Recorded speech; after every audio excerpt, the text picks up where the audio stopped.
L'Aïd el-Fitr, excusez-moi mon accent, ou fête de la rupture, marque la fin du ramadan. Si pour les croyants c'est l'occasion de faire la fête, ce n'est pas vraiment la fête pour les animaux qui sont sacrifiés brutalement.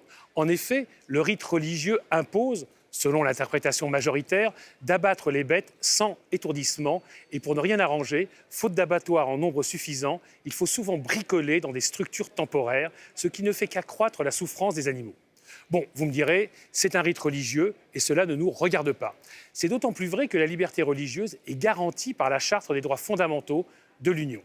C'est pourquoi la Belgique a autorisé, en 1998, l'abattage rituel sans étourdissement, y compris dans des structures temporaires. Mais en 2014, la région flamande a décidé que tous les abattages devraient avoir lieu dans des abattoirs agréés afin d'éviter les dérives. Colère des associations musulmanes qui soulignent que les abattoirs manquent en Belgique et qu'il sera dès lors difficile de procurer à tout le monde de la viande halal. La Cour de justice européenne, saisie du problème, s'est prononcée le 29 mai dernier sur les limites de la liberté religieuse.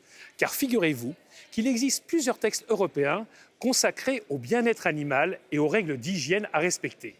Ainsi, si un règlement de 2004 autorise bien la mise à mort sans étourdissement dans le cadre d'un rite religieux, même si c'est barbare, en revanche, aucune dérogation n'existe pour l'abattage dans un abattoir agréé. Pour la Cour, il s'agit d'un encadrement technique qui n'entraîne aucune limitation de la liberté religieuse. Donc pas question d'abattre les bêtes n'importe où au nom de la religion.